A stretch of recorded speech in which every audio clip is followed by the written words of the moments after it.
5 సంవత్సరాలు మీరు వేలండి భారతీయ జనతా పార్టీ. మీరు 5 ఏళ్లలో 115 కోట్ల మంది భారతీయుల మనోగతాలను మార్చి హిందువులుగా చేసేయండి. మేము ఎవ్వరికి బైబిల్ చెప్పం, మా చర్చిల్లోనే మేము ఆరాధించుకుంటాం, మేము బయటకు రాము. మీరు ఒకవేళ మార్చకపోతే 5 ఏళ్ళు మాకివ్వండి, క్రైస్తవులు పరిపాలిస్తారు భారతదేశాన్ని.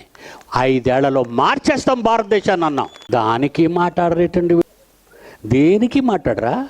చంపేస్తావా, నరికేస్తావా, తగిలేస్తావా? దేవుని పిల్లలారా, క్రైస్తవ్యం ఎంత గొప్పదో ఈ ప్రపంచానికి చెప్పే చివరి గడియ మేలుకొలు పండిది.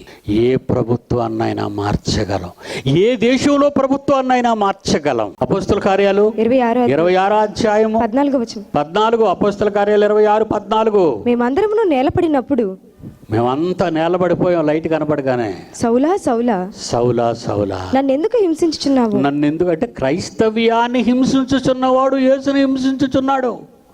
యేసుని హింసించు వానికి యేసు వేసే ప్రశ్న ఏంటో తెలుసా? అదిగో చదువుతో చూడండి. సౌలా సౌలా సౌలా సౌలా నన్నెందుకు హింసించుచున్నావు? నన్నెందుకు నువ్వు హింసిస్తున్నావు? మునికోలలకు ఎదురు తన్నుట. మత ఛాందస్సవాద, మీరెందుకు క్రైస్తవులను హింసించుచున్నారు? మునికోలలకు ఎదురు నిలుచుట నీకు కష్టమని. నీకు కష్టం. It's highly impossible to oppose Christianity. దేవుడు జోలికి వచ్చిన వాడు అలా పగిలిపోయి లేచిపోతాడు. దేవుడున్నాడు జాగ్రత్త,